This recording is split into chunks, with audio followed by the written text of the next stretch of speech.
I am very excited to introduce Marisa Bardach Ramel, here to talk about her book today, The Goodbye Diaries. It's a mother-daughter memoir.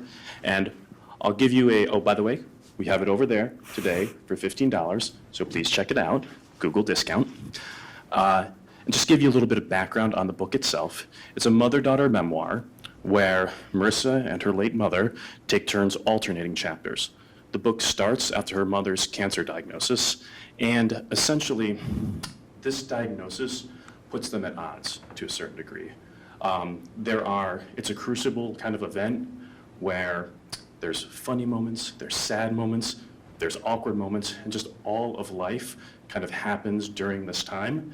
And it sort of starts off this idea that she's going to talk about today where, in some ways, exposing that chasm that exists between two people, how embracing those differences can actually bring us closer together, especially in today's times where things sort of feel more polarizing than ever. Right? In many ways, it's our similarities that'll bring us together, but it's our differences that really keep us there. And so this talks about sort of her and her mother's journey through that. And with that, I'll hand it off. Thank you, Greg. Thanks, Marisa. I want to thank Greg King for inviting me to come speak with you all today. And I want to give a special thanks to my husband and my literary agent who are here supporting me. And I want to thank all of you for coming. I was very intimidated when I saw the poster and saw that I was competing against a performance by the Broadway cast of Mean Girls. And the fact that you've chosen to spend your time here really warms my heart, and I can tell already that you're my people. So thanks for being here. So, have you ever wished you could read someone's mind? Maybe not the person sitting near you at this very moment, but maybe your boss or your employees, your spouse or partner, your parents, your kids, a sibling, a relative, a friend. And let's not pretend that this is some purely altruistic motive that we want to read someone's mind. Usually the reason we want to read someone's mind is because we have a conflict. You have one point of view, the other person has another. You really want them to see your side of the story, and they really want to convince you of their side of the story. And no one is willing to budge. Now, we've always had conflict in our lives. Life is conflict, right? But I would wager that some of that conflict has intensified since, say, the year 2016. We're more polarized than we've ever been before. 40% of voters say that the 2016 election caused a distance between them and a close friend or a relative. We're going to have another Thanksgiving this year where no one's going to talk politics at the dinner table unless you're all on the same side. And yet there's talk of the exhausted majority, those of us that are neither fully on the left or fully on the right, but somewhere in that big middle that isn't so incredibly extreme. And that term really speaks to me because I've been feeling so exhausted by everyone in the world hating each other and by the trickle-down effect that has to all of us in this room who are experiencing rifts in the close relationships in our lives. I'm here today because I had an experience in my own life. It was a relationship that experienced a very painful divide. And I want to share with you both that divide and also how we overcame that divide. Because I believe there are lessons in that for all of us on how we can repair the divides in our own lives. The relationship I'm going to tell you about today is one that's filled with opposition. It's been fraught for generations past and will continue to be fraught for generations to come. It's the story of a teenage daughter and her mother. Perhaps one of the most fraught relationships in history, and one I'm sure many of you can think back to and relate to today. And in this story, I'm the teenage daughter, which means I need to rewind about 20 years ago. The date is January 13th, the year 2000, and I'm 17. I'm a senior in high school, and on this particular day, I'm really stressed out. Over breakfast that morning, my mom told me that she had a doctor's appointment for her pancreas. And even at the young age of 17, I knew that this didn't sound good. No one just casually talks about a pancreas. And I spent that whole day waiting. I went to high school that day. I struggled to concentrate in my classes. I kept thinking about this appointment, and eventually I confided in my best friend that my mom had this really scary sounding doctor's appointment, and I didn't know what to do. I spent that whole evening waiting. I went out to dinner for pizza with my boyfriend at the time, and very shyly I tried to tell him about this scary appointment that my mom had. And I really wanted him to comfort me, but we were young and he didn't really know how. And then I spent that whole night waiting. My boyfriend dropped me off at home, and I went upstairs to my bedroom. I didn't even turn on the lights. I just went and looked out my bedroom window, willing my parents' car to arrive. I knew things were bad because it was already past 8 o'clock and her appointment had been at 4. I stared out the window, waiting for their headlights to appear, waiting for the familiar hum of their motor. And then eventually their car pulled into the driveway. And then I thought, do I really want to hear this news that my mom is going to tell me? I had been waiting all day to hear it, but maybe I didn't really want to hear it after all. But I had no choice. My parents came in the house. They gathered me and my older brother, who was 20 at the time, into the living room. And we all sat there really awkwardly because we weren't the kind of family to just sit together in the living room having a serious talk. We were close, but we were always busy and off doing our own things. And when we got to the living room, we kind of stared at the couch and didn't even really know where to sit. Where were our assigned seats? Where did we belong here? But eventually we sat down and we looked at my mom expectantly, waiting for her to tell us what was going on. And after what felt like forever, she finally started talking. I heard her say pancreatic cancer, and my thoughts were about prom. What would my prom dress look like? And would she even be there with me to help me pick it out? My thoughts were about high school. I was supposed to graduate in 6 months. Would she even be there to watch me walk across the stage and collect my diploma?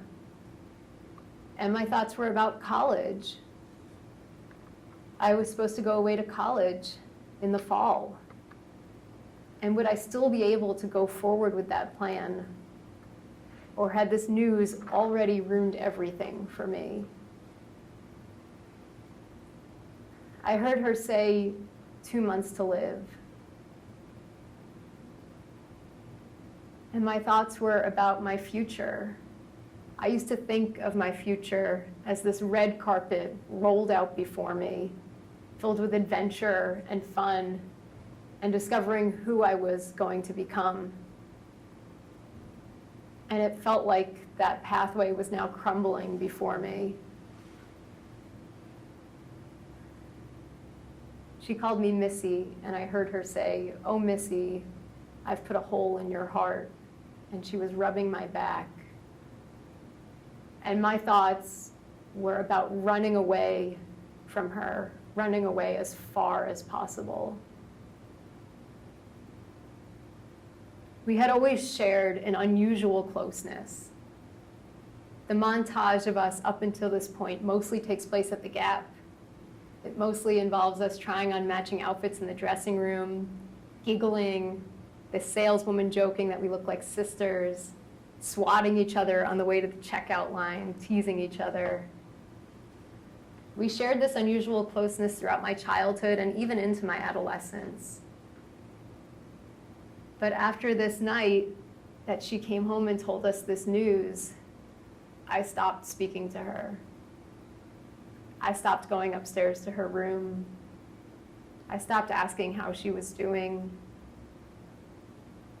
I pretended like she was already dead, as if that would spare me the pain of losing her over the next 2 months.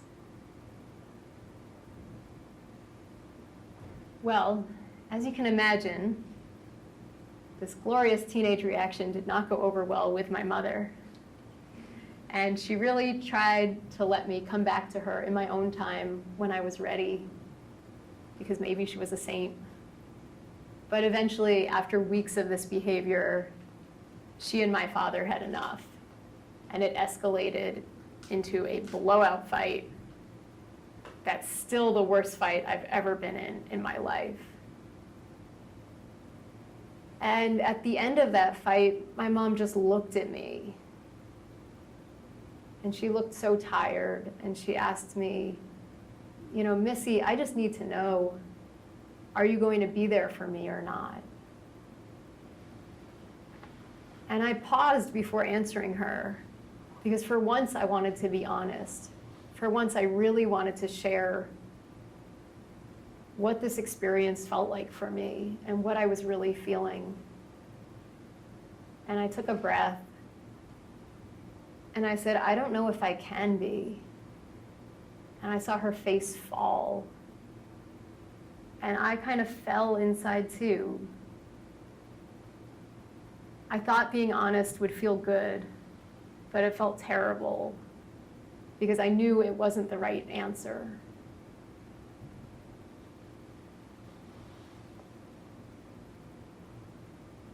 My mom outlived her 2-month prognosis.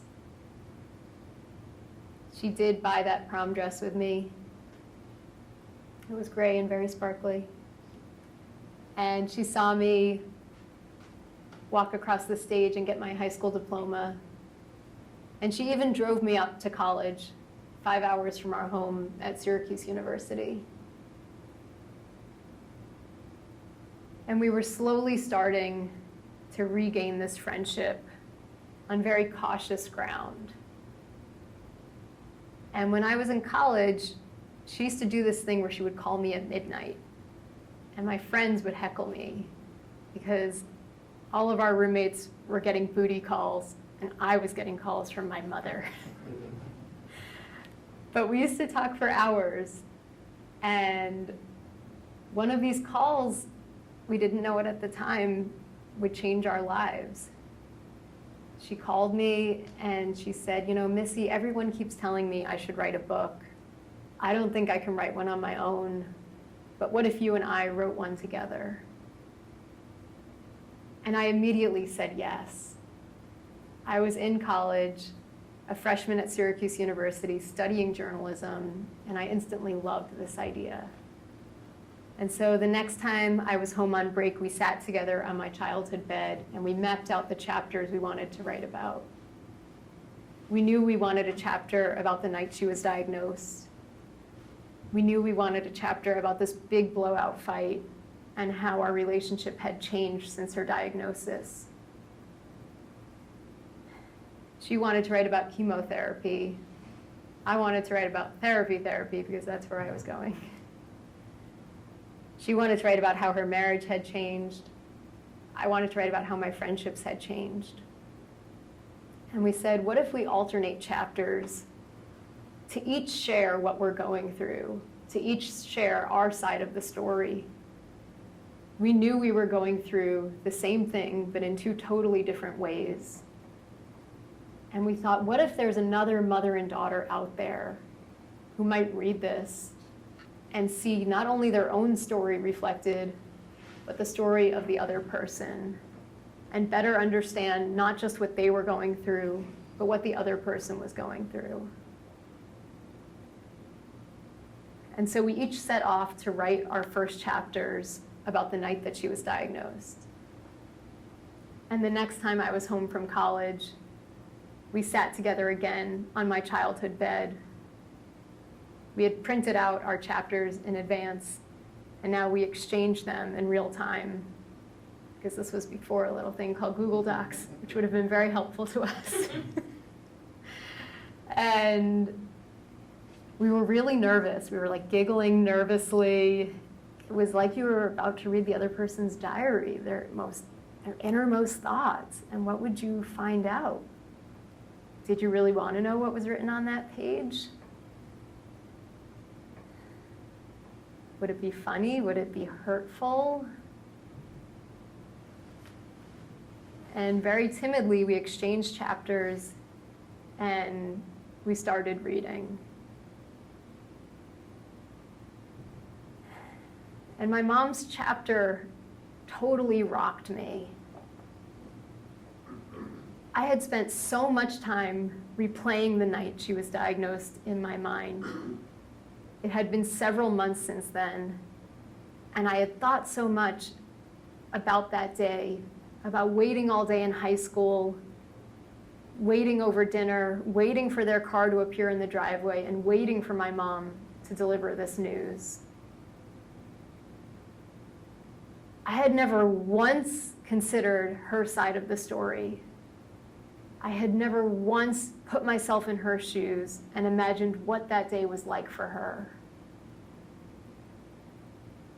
I read her chapter and I discovered that she had spent that whole day waiting too. She waited while she taught special education elementary school students in Queens. She waited that afternoon as she and my father went to not one, but two different doctor appointments that were both very scary. She waited while getting a CAT scan. She waited in waiting rooms. She waited in exam rooms. At one point, she waited nearly 2 hours for a doctor to come see her. He avoided her, saved her for his last patient of the day, because he had no idea how to tell her this news, that she was dying. And then she and my father waited on the car ride home, my father pulling over and sobbing while they discussed what to tell me and my brother, and then deciding to tell us everything because that's what seemed fair.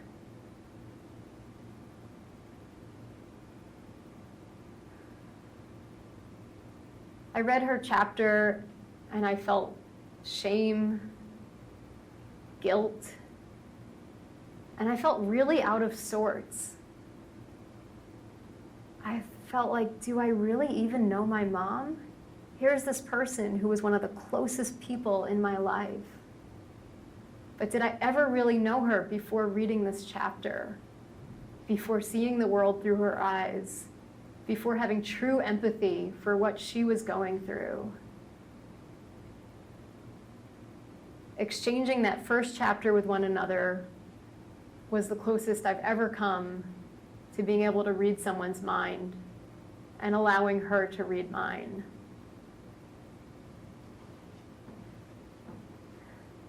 But not all of us are so fortunate, right? A terminal cancer diagnosis in the middle of an already turbulent adolescence for a very moody teenager. We don't all have experiences that shake us into awakeness and challenge us to try something a little crazy. Because really, what did my mom and I have to lose at this point?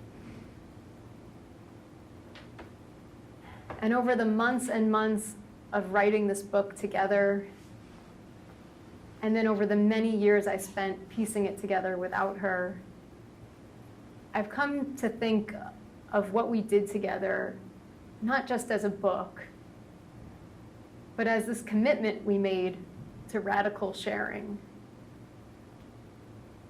We put our innermost thoughts, our ugliest thoughts, the thoughts you would want no one to ever know, into the pages of this book. And we shared them with one another. And then by publishing it, we shared it with all of you. And if that's not radical sharing, I don't know what is.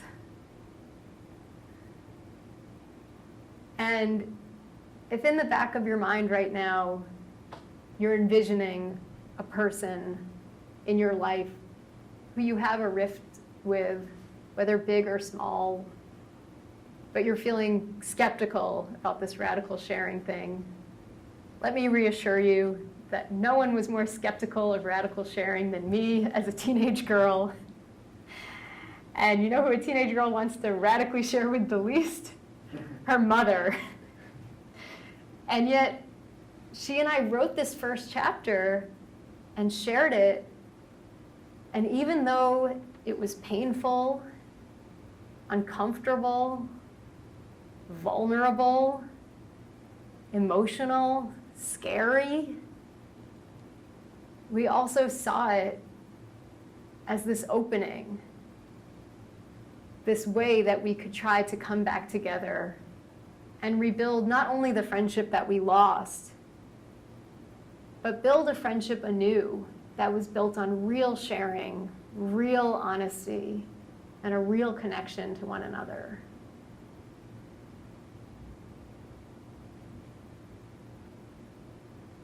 And I think so far it's been working. The book came out a few months ago, and readers have told me that they read Marissa's chapters and they read Sally's chapter, and they flip-flop back and forth the whole time on whose team they're on.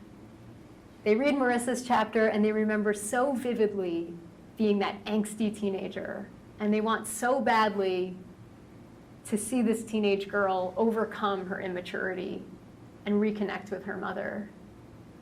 And many of these readers are now parents themselves. And they read my mom Sally's chapters, and then they're firmly on Team Sally. And they relate so strongly to this mother who just wants this friendship with her daughter before it's too late.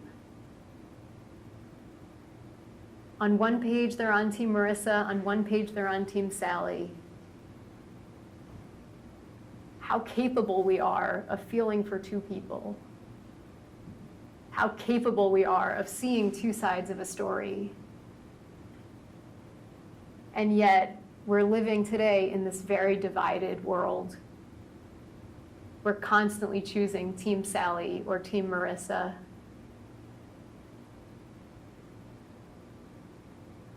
How can two people overcome their opposition and truly come back together?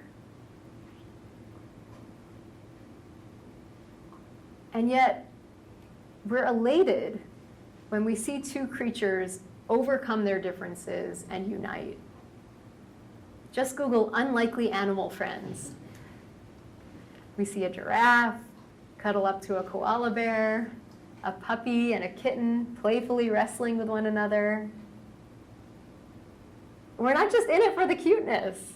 We're a little bit in it for the cuteness. But we're embarrassingly inspired. And we're inspired when we see this play out among humans too. Just Google Nino and RBG, our incredible Supreme Court justices, the late Antonin Scalia and Ruth Bader Ginsburg, who despite having totally opposite beliefs, shared the unlikeliest of friendships. And when Ruth Bader Ginsburg was asked about this unlikely bond they shared, I love what she said. She said, "My opinion is ever so much better because of his stinging dissent." My opinion is ever so much better because of his stinging dissent. I love the word she chooses, better. It's better because of their differences, not better in spite of. She so clearly saw the value that their discord brought to their lives, both individually and collaboratively. We all have Ninos and RBGs in our lives. We might be seeing some of them at Thanksgiving this year. And I certainly had one in my life. And I went back recently to these principles of sharing that I had learned from my mother. I had applied those principles of sharing to so many relationships in my life, to my marriage, to my friendships. Why wasn't I willing to apply it to the political divide I had with my friend? We always had opposite beliefs. We always had riveting debates that educated us, challenged us, inspired us, helped us understand one another. And yet after the 2016 election, there was an undercurrent of silence, even after all these years of friendship and all these years of debate. And I was feeling stubborn. I wouldn't apply these rules of sharing to this divide. And I started thinking, why not? Why couldn't I? Why was I so stuck? Why was this situation any different than all the other conflicts in my life? And so recently I called her. But I knew it had to be more than sharing. I had to share the way my mom taught me to share. I had to share with kindness, compassion, empathy. And then I had to listen to her share with true openness. And so I called her, and note, I didn't text her, I didn't DM her. That's not radical sharing. I called her, and what I said to her was, I don't like that we have this closed door in our friendship. We talk about everything, but we no longer talk about politics. What if we went there? What if we decided to talk about it again? What would that be like?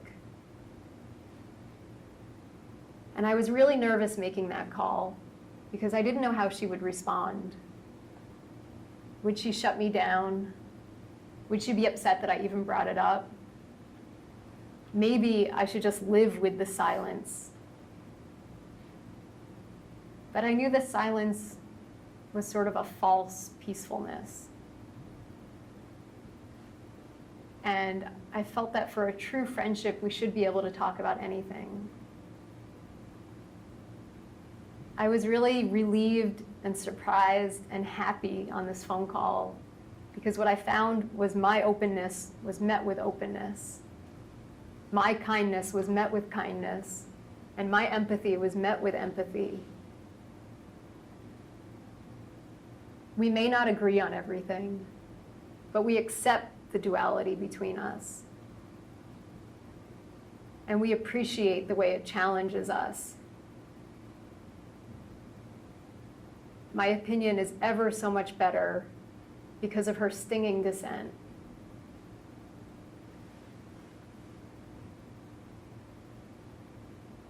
So my challenge to you today is to embrace radical sharing.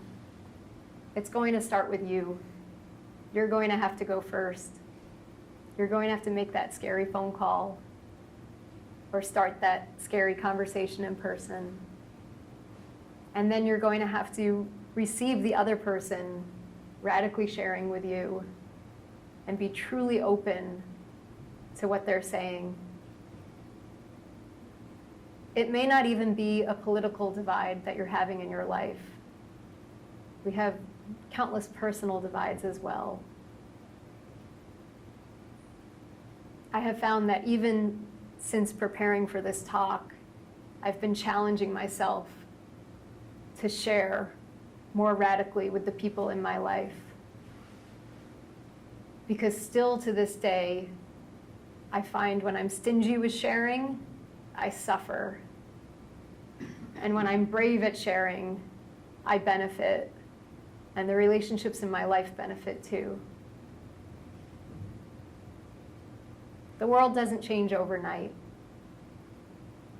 My mom and I didn't come back together after the first chapter. We didn't come back together after the second chapter.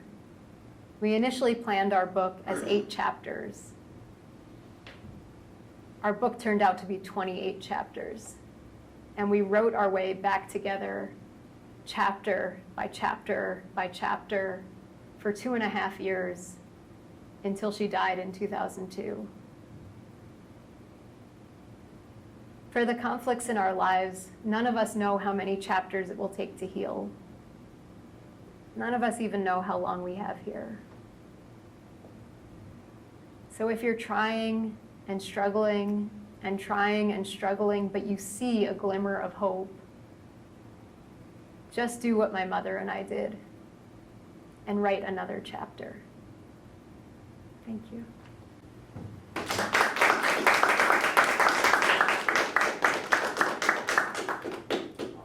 Thank you so much, Marisa. Do you mind if we ask a few questions, if there's any Sure. questions? Can I ask the first one? Or actually, I'll... Oh, okay. Here we go. I'll monopolize the mic later. Thank you for sharing your story with us. So I think for the radical sharing to be working, you need 2 people, because the other person also has to be very accepting of your opinion. They are open to listen. So my question is, what would you have done if your friend actually shut you down? If she's not listening to what you were saying, and then she just like closed herself off?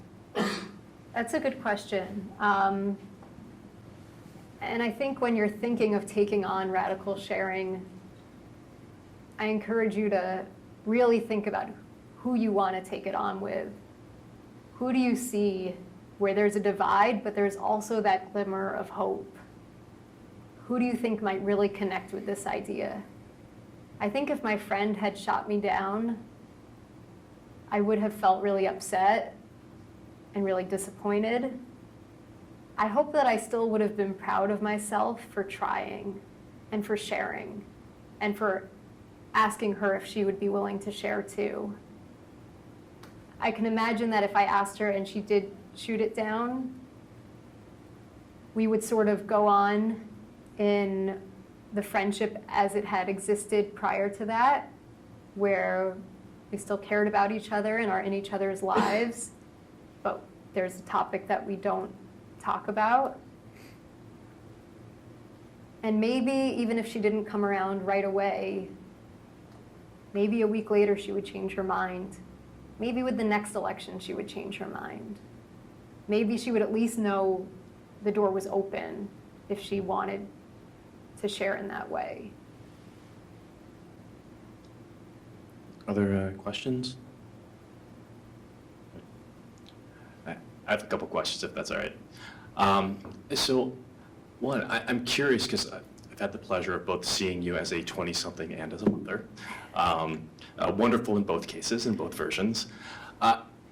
How, the way in which you relate to your mom's story, how has that changed sort of since your youth, like reading those stories till now, like reading it back now that you're a mother? It's changed tremendously. When I was a teenager and in my early 20s working on the book, I thought my mom's chapters were really boring. I used to like very lovingly reread my chapter, and then I'd like skim through hers, then I'd read mine again. And I thought for sure that a publisher would tell me like, we love the book, but scrap the mom chapters. And until becoming a mother myself, I have 2 young kids, and I didn't understand the value of her chapters at all. She shares so much wisdom in her chapters about parenting, about how to be a mom to a teenager who's not speaking to you, how to be patient through that, which now as a mother myself, I can't imagine. And she speaks so much to what she's going through of trying to say goodbye to her family that she's created. As an adult and as a mom, you know, it's still hard to imagine what that must have been like for her and how scary that must have been and how sad. But I also appreciate that she was able to share all this wisdom in her chapters. And other women who have lost their moms have told me that they read her chapters and they feel mothered again. But I can second that one. Early on in your talk, you mentioned how your mom asked if you would be there, right? And you were honest with her and it crushed you. But later on, you found a way of being honest that kind of lifted you up. For us, what's sort of the difference in how we provide that honesty that sort of yields those two different results, right? How do we provide honesty in a way that doesn't crush us, but rather like it leads to lifting us up? I think that moment of being honest with my mom where I said, I don't know if I can be there for you, it felt terrible to say it, but in hindsight, it was the beginning of us trying to be really open with one another. And actually, it was very helpful that I said that, because my mom, it rang a bell for her of like, my daughter's not doing well, she's not coping well. And that's when she asked me, like, do you want to start seeing a therapist? Maybe it would be helpful to talk to someone else, not me. And it was really the start of us coming back together. And even when we shared that first chapter, some parts of that chapter felt good for each of us and some of it felt bad. I think honesty doesn't always feel good. I think that's why it's scary, right? If it always felt good, we would just do it all the time. I think it requires a lot of bravery. But I think the value, the end result of it is worth it. Any other questions? Okay.